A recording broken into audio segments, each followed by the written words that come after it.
बिस्मिल्लाहिर्रहमानिर्रहीम। अस्सलाम वालेकुम नाज़रीन, आपको कहेंगे खुशामदीद कैपिटल वन टीवी से। मैं हूँ आलिया कैसर और बात करेंगे हम एक बार फिर से इसराइली जहारियत के हवाले से। इस वक्त पूरी दुनिया में मुसलमान सरापा एहतजाज हैं और सिर्फ मुसलमान नहीं बल्कि अब शायद दुनिया को भी होश आने लगा है कि इसराइल के लिए उनकी हमदर्दियाँ उनको कितनी मुश्किल में डाल सकती हैं। इस वक्त अगर हम बात करें तो छठे रोज़ में दाखिल हो चुकी हैं इसराइली जो हालिया कार्रवाइयाँ। वैसे तो हम बात करते चलें तो ये वाक़या बड़ी दूर बड़ा पुराना जा मिलता है और ख़ास तौर पे जब हम मस्जिद अक्सा का जिक्र करते हैं तो मस्जिद अक्सा पे जो कार्रवाइयाँ जारी हैं वो कोई आज दिन की बात नहीं है, बड़ी पुराना ये एक सिलसिला है जो कि 1967 से जारी है। और वहाँ की जो सूरत हाल है यानी मकबूजा बैतुल मक़दिस की अगर हम बात करते चलें तो इसराइल ने बैतुल मक़दिस के मशरक़ी हिस्से पर 1967 में कब्ज़ा किया था और बाद में फिर उसको इसराइल का हिस्सा बनाया और पूरे बैतुल मक़दिस को अपना दारुल हुकूमत और फिर यहूदियों के अकायद का मरकज़ जो है वो करार दे दिया। लेकिन फ़लस्तीन ने उसे अपने मुस्तक़बिल की रियासत का दारुल हुकूमत करार दिया और यहाँ से जो मसाइल हैं वो मुसलसल बढ़ते चले गए। अभी हम रमज़ान का जिक्र करते चलें तो 27वीं की वो शब थी कि जिसमें बाकायदा तौर पर इसराइल ने ना सिर्फ मस्जिद अक्सा में जो नमाज़ पढ़ने के लिए लोग जाने वाले थे उनके ख़िलाफ़ कार्रवाइयाँ की, बाकायदा तौर पर निहत्ते मुसलमानों पर उन्होंने जो हथियार हैं उनका इस्तेमाल किया। अभी 6 दिन गुजर जाने के बाद अगर हम बात करें तो ख़वातीन और बच्चों समेत जो जाँ बहक अफराद हैं उनकी तादाद 32 हो चुकी है। हाल ही में 137 अफराद जो हैं वो ना सिर्फ इसका नतीजा बने हैं बल्कि 32 बच्चे जो हैं और 21 ख़वातीन समेत 132 अफराद की तादाद है जो कि सामने आई है। अब 32 बच्चों पर होने वाला ये अटैक एक बहुत बड़ा अलमिया है। लेकिन दूसरी तरफ अगर हम बात करते चलें तो दुनिया इस वक्त इसराइल पर एक बड़ा जो है वो दबाव बढ़ा रही है। इससे पहले हमने देखा कि जब भी इसराइल की जानिब से हमले किए जाते थे फ़लस्तीन पर तो इसराइली हमदर्दी में लोग उठ खड़े होते थे, लेकिन इस बार थोड़ा सा अलग हुआ है और इस बार इसराइल की हमदर्दी के बजाय फ़लस्तीन की हमदर्दी हमें वाज़े तौर पर दिखाई दे रही है। यहाँ तक कि अमेरिका जो कि सबसे बड़ा इत्तेहादी इसराइल का माना जाता है, अमेरिका ने अपने 120 फ़ौजी जो हैं यानी मिलिट्री ऑफिशल्स वापस बुला लिए हैं इसराइल से इस सूरत हाल में। गो कि इस वक्त अमेरिका का मौक़िफ़ ये है कि हमने ये सिक्योरिटी की बिना पर किया है, लेकिन पूरी दुनिया जानती है कि सिक्योरिटी की बिना पर सिविलियंस को जंगज़दा इलाकों से वापस बुलाया जाता है। मिलिट्री या फ़ौजी जो अफसरान हैं उनका मकसद ही जंगों में अपना किरदार अपने हमायतियों के साथ, अपने जो हलीफ हैं उनके साथ अदा करना होता है। लेकिन इस बार इत्तेहादी भी हमें भागते दिखाई दे रहे हैं और अमेरिका की तरफ से सिर्फ इतना ही नहीं है कि फ़ौजी वापस बुला लिए गए हैं बल्कि हाल ही में आपको बताते चलें कि अमेरिका ने बड़ा इस पर जो तशवीश है वो ज़ाहिर की है, जो सूरत हाल इस वक्त की हमें दिखाई दे रही है। और फ़लस्तीन पर जो इसराइली जहारियत है इसके हवाले से बुलाए गए जो सलामती काउंसिल का इजलास है उसको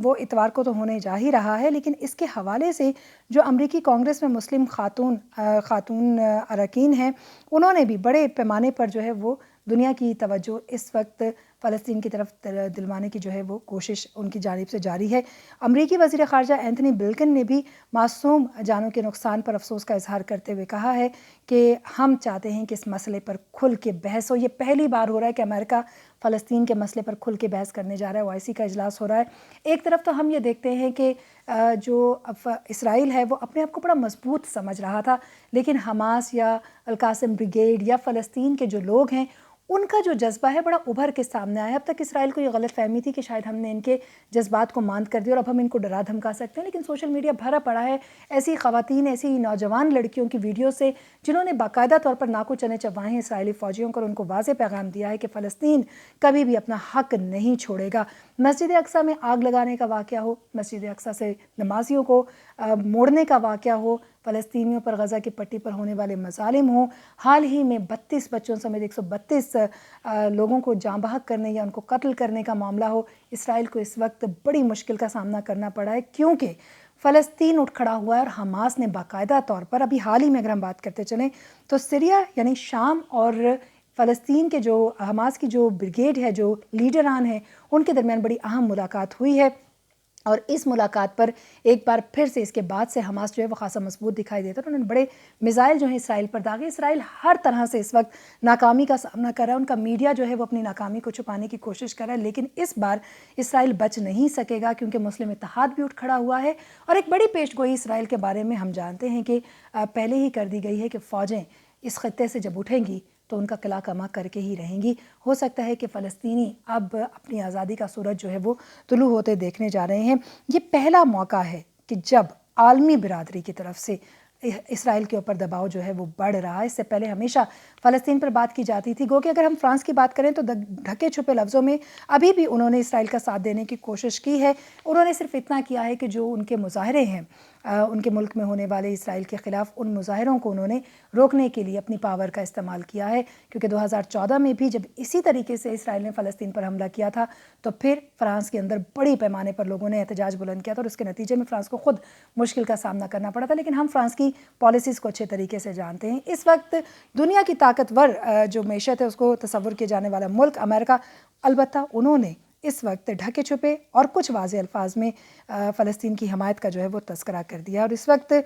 فلسطینی جو عہدیدار ہیں ان کا بھی یہ کہنا ہے کہ اگر سنجیدہ بات چیت کی جاتی ہے اور فلسطینیوں کو ان کا حق دیا جاتا ہے تو بات چیت کی جائے گی، ورنہ حماس نے بڑے واضح انداز میں کہا تھا کہ اتنے بجے تک آپ کے پاس وارننگ ہے، اس کے بعد اسرائیل کا قلعہ کما ہو جائے گا۔ بڑے پیمانے پر اسرائیلی جو ہیں وہ مارے جا رہے ہیں، گنجان آباد علاقے ان کے اسرائیل کے جو ہیں وہ اس وقت فلسطین کے ریڈار پر ہے۔ حماس وہاں پر مزید میزائل داغنے والی ہے، 50 انہوں نے جدید ٹیکنالوجی کے میزائل داغے ہیں، ڈرون اٹیک کیے جا رہے ہیں۔ حماس پہلی بار اتنی مضبوط جو ہے وہ ایک بریگیڈ کے طور پر سامنے آئی ہے کہ اسرائیل کو ناکوں چنے چبانے پڑ گئے ہیں، اور اب وہ مدد کے لیے ادھر ادھر بھاگتے پھریں، گو کہ ان خبروں کو وہ چھپانے کی کوشش کریں، لیکن اسرائیل کا مکمل طور پر نیست نابود وہ ہونے جا رہا ہے۔ اس وقت اسرائیلی فوج جو ہے اس کا کہنا یہ ہے کہ غزہ سے اسرائیل کی جانب 2000 سے زائد راکٹ فائر کیے جا چکے ہیں، جن میں سے تقریباً نصف جو میزائل ہیں ان کے حوالے سے اگر ہم کہتے چلیں تو ان کا دعویٰ یہ ہے کہ ہم اپنے تھرڈ اینٹی میزائل سسٹم کو استعمال کر کے ناکارہ بنانے کی کوشش کر رہے ہیں، لیکن اس وقت ان کا تھرڈ اینٹی میزائل سسٹم جو ہے وہ بھی کچھ خاص کام کرتا ہوا ہمیں دکھائی نہیں دے رہا ہے۔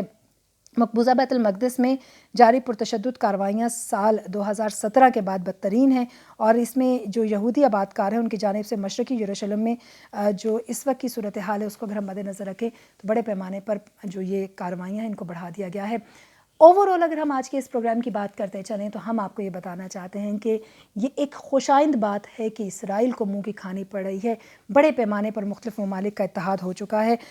چاہے ہم مشرق وسطیٰ کے حوالے سے بات کرتے چلیں، مسجد اقصیٰ کی بات کرتے چلیں، ہم اسرائیلی تھنک ٹینک کا بھی یہاں پہ تذکرہ کریں گے جن کا کہنا یہ ہے کہ ہمیں بالکل اندازہ نہیں تھا کہ ہمیں اس طرح سے بھی منہ کی کھانی پڑ سکتی ہے، اور یہ پہلی بار ہمارے ساتھ ہوا ہے کہ ہمیں فلسطین جو ہے وہ ہمیں ناکامی سے دوچار کر رہا ہے۔ گو کہ اگر ہم تھوڑی سی یہاں پر یہ بھی شامل کرتے چلیں کہ اس وقت جو صورتحال ہے، ایران، ترکی، لبنان، اردن، پاکستان جو ہیں وہ اس وقت فلسطین کی حمایت میں اٹھ کھڑے ہوئے ہیں، اور اسی طریقے سے مغربی یعنی ویسٹرن ورلڈ بھی واضح طور پر اسرائیل پر زور ڈال رہی ہے، دباؤ دے رہی ہے کہ انہیں اب فلسطینیوں کو ان کا حق دینا ہوگا۔ اس معاملے میں مختلف جگہ پر مذاکرات ہو رہے ہیں، اور خاص طور پہ OIC کا جو اجلاس ہے وہ بھی انتہائی اہمیت کا حامل ہے جو کہ اتوار کو ہونے جا رہا ہے۔ اس میں مسلم اتحاد ایک بار یہ فیصلہ کرے گا کہ کس طریقے سے فلسطینیوں کو ان کا حق دلوانا ہے، تو اس بار اسرائیل بچ نہیں سکتا، اور اب ہم یہ امید کر سکتے ہیں کہ جتنے بڑے پیمانے پر اسرائیل کا نقصان ہو چکا ہے، جتنے لوگ یعنی جانوں کا ضیاع جہاں پر بھی ہے،